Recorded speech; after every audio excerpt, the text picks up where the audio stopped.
Dear students, நாம பார்க்க போற next concentration term வந்து mass by volume percentage. அதாவது mass of the solute dissolved in 100 ml of the solution. Mass of the solute dissolved in 100 ml of the solution.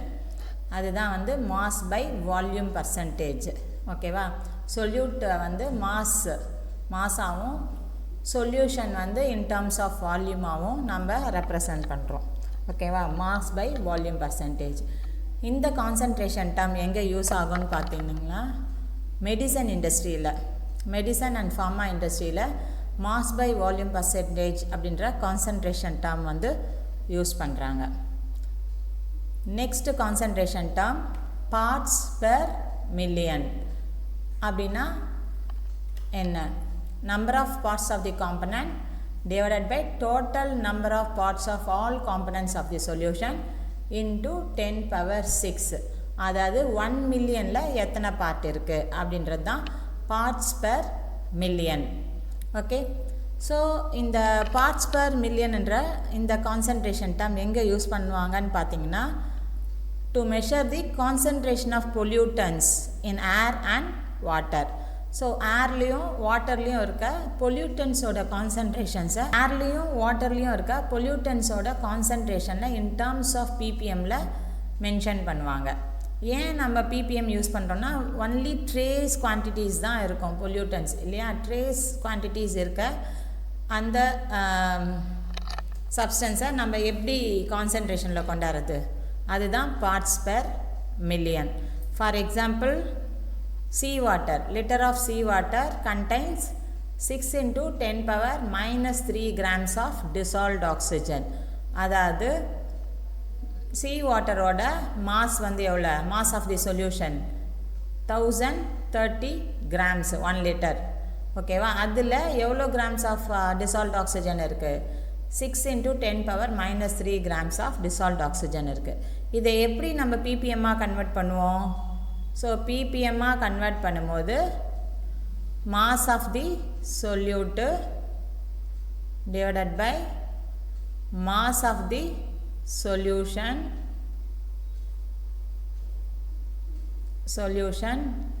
Into 10 power 6 போட்டுட்டோம்னா நமக்கு ppmல concentration கிடச்சிடும். So இங்கே mass of the solute எவ்வளோ கொடுத்துருக்காங்க? 6 into 10 power minus 3. Mass of the solution எவ்வளோ கொடுத்துருக்காங்க? 1030 grams. அப்போ ppmல கன்வெர்ட் பண்ணோம்னா mass of the solute divided by mass of the solution into 10 power 6 போட்டுட்டோம்னா நமக்கு எவ்வளோ ஆன்சர் வருது? 5.8 ppm. Okay, 5.8 grams of dissolved oxygen in 10 power 6 grams of solution sea water. ஓகேவா? அதுதான் meaning. So 5.8 grams in 1 million grams of the sea water. அதுதான் இதோட meaning. Okay,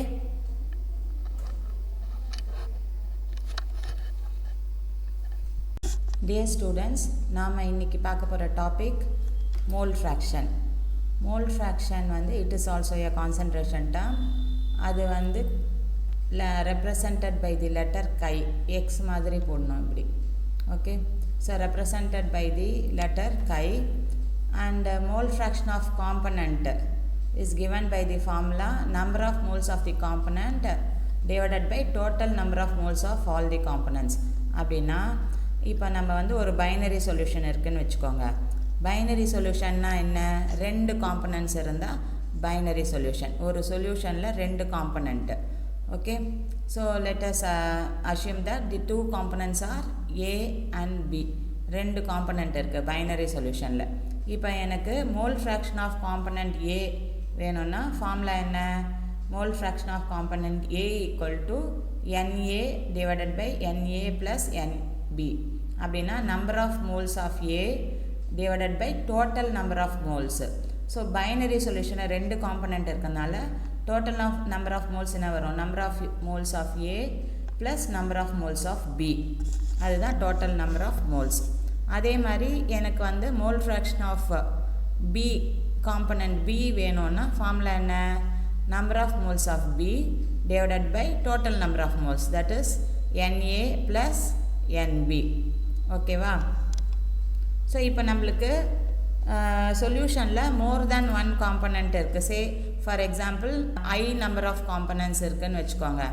இப்போ வந்து எனக்கு mole fraction of first component, mole fraction of first component வேணும்னா number of moles of 1 divided by total number of moles. So total number of moles அப்படின்னும் போது நம்மளுக்கு அந்த சொல்யூஷனில் இருக்க எல்லா காம்பனன்ட்ஸோட மோல்ஸையும் நம்ம போடணும். அதுக்கு தான் ஃபார்முலா எப்படி கொடுத்துருக்காங்க.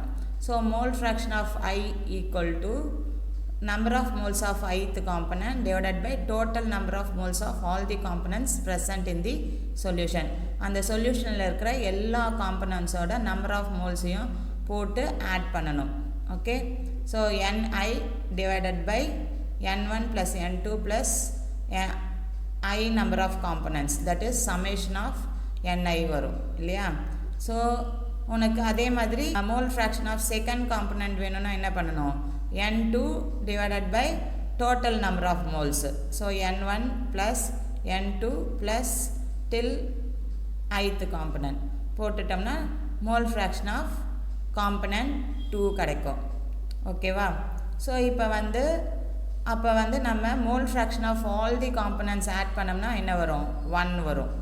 ஸோ அதே மாதிரி தான் பைனரி சொல்யூஷன்லேயும் mole fraction of A plus mole fraction of B equal to 1 வரும்.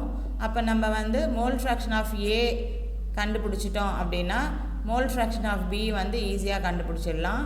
Mole fraction of B equal to 1 minus mole fraction of A போட்டுட்டிங்கன்னா உங்களுக்கு மோல் ஃப்ராக்ஷன் ஆஃப் B கிடச்சிடும். ஓகே, நெக்ஸ்ட் நாம் இந்த ப்ராப்ளம் எப்படி பண்ணுறதுன்னு பார்ப்போம். இங்கே என்ன கேட்டிருக்காங்கன்னா mole fraction of ethylene glycol கேட்டிருக்காங்க. என்ன கொடுத்துருக்காங்க? கிவன் இன்ஃபர்மேஷன் வந்து 20% of ethylene glycol by mass. இந்த சொல்யூஷனோட மோல் ஃப்ராக்ஷன் கேட்டிருக்காங்க. ஓகேவா? அப்படின்னா 20% எத்திலீன் கிளைக்கால் பை மாஸ்னால் மாஸ் பர்சன்டேஜ் கொடுத்துருக்காங்க. அப்படின்னா மாஸ் ஆஃப் எத்திலீன் கிளைக்கால் எவ்வளோ கொடுத்துருக்காங்க? 20 grams. அப்போ மாஸ் ஆஃப் சால்வெண்ட் எப்படி கண்டுபிடிப்பீங்க?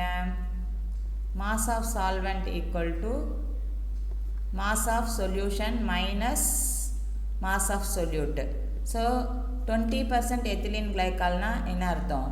20 grams ethylene glycol in 100 grams of solution இல்லையா?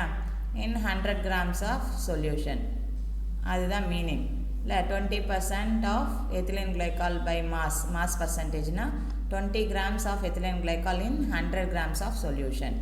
ஓகேவா? ஸோ சொல்யூஷனோட மாஸ் வந்து 100 grams, சொல்யூட்டோட மாஸ் வந்து 20 grams.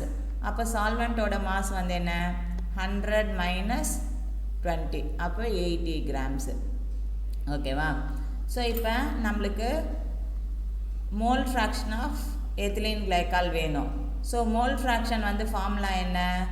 Mole fraction of a particular component A equal to number of moles of A divided by total number of moles. In the case of binary solution Na plus Nb அப்படின்னு நம்ம formula படிச்சிட்டோம்.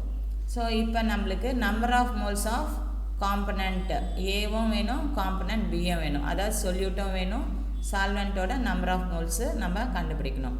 So number of moles கண்டுபிடிக்கிறதுக்கு formula என்ன? Number of moles கண்டுபிடிக்கிறதுக்கு formula வந்து என்ன? Given mass by molar mass இல்லையா? Given mass by molar mass of that component கண்டுபிடிச்சோம்னா நம்மளுக்கு நம்பர் ஆஃப் மோல்ஸ் கிடச்சிடும். ஓகேவா? ஸோ இப்போ நம்மளுக்கு கிவன் மாஸ் இருக்குது, அப்போ மோலார் மாஸ் நம்மளுக்கு தெரியணும். So molar mass, okay, molar mass of ethylene glycol எப்படி கண்டுபிடிப்பீங்க? ஆட்டாமிக் மாஸ் போட்டு ஆட் பண்ண வேண்டியது தான். ஸோ 14 கார்பனுக்கு எவ்வளோ? 14 இன்ட்டு 2, 2 கார்பன் ஆட்டம் இருக்கு இல்லையா? ஸோ ப்ளஸ் 1 ஹைட்ரஜனுக்கு 1 இன்ட்டு 6 ப்ளஸ் ஆக்சிஜனுக்கு எவ்வளோ? 16 இன்ட்டு 2 ஆட்டம்ஸ் இருக்குது. ஸோ மொத்தமாக நமக்கு ஆட் பண்ணோம்னா எவ்வளோ வருது 62. ஸோ மோலார் மாஸ் என்னும்போது 62 கிராம் பர் மோல். ஓகேவா? ஸோ உங்களுக்கு molar mass of ethylene glycol வந்து 62 கிராம் பர் மோல் வந்துச்சு. இப்போ நம்பர் ஆஃப் மோல்ஸ் எப்படி கண்டுபிடிப்பீங்க? Number of moles of ethylene glycol C2H6O2 வந்து நம்ம என்ன சொன்னோம்? Given mass by molar mass. Given mass எவ்வளோ? 20 கிராம்ஸ். மோலார் மாஸ் எவ்வளோ? 62 grams. 62 grams per mole. So அப்போ நம்ம டிவைட் பண்ணோம்னா நம்மளுக்கு ஆன்சர் என்ன வருது? 0.322 மோல்ஸ் வரும் இல்லையா? அதே மாதிரி நாம் number of moles of water கண்டுபிடிக்கணும். Okay, so number of moles of water போட்டோம்னா அதே same formula given mass by molar mass. Given mass எவ்வளோ வாட்டருக்கு? 80 கிராம்ஸ் பை மோலார் மாஸ் வாட்டருக்கு எவ்வளோ? 18 கிராம்ஸ் பர் மோல். ஓகேவா? ஸோ நம்ம இதை டிவைட் பண்ணோம்னா என்ன ஆன்சர் வருதுன்னு பார்த்தோம்னா 4.44 வருது. ஓகே, ஸோ இப்போ நம்ம நம்பர் ஆஃப் மோல்ஸ் ஆஃப் 2 காம்பனன்ட்ஸும் கண்டுபிடிச்சிட்டோம் இல்லையா? எத்திலீன் கிளைக்கால் அண்ட் வாட்டர் கிடச்சிச்சு. இப்போ mole fraction of ethylene glycol. Mole fraction of ethylene glycol வந்து எப்படி கண்டுபிடிப்பீங்க? Number of moles of ethylene glycol divided by total number of moles இல்லையா? So C2H6O2 ethylene glycol. So mole fraction of ethylene glycol equal to number of moles of ethylene glycol divided by number of moles of ethylene glycol plus number of moles of water. ஓகேவா? So இப்போ நம்ம number of moles of ethylene glycol எவ்வளோ கண்டுபிடிச்சிருக்கோம்? 0.322. So 0.322 moles divided by number of moles of ethylene glycol 0.322 moles plus number of moles of water வந்து 4.4 moles.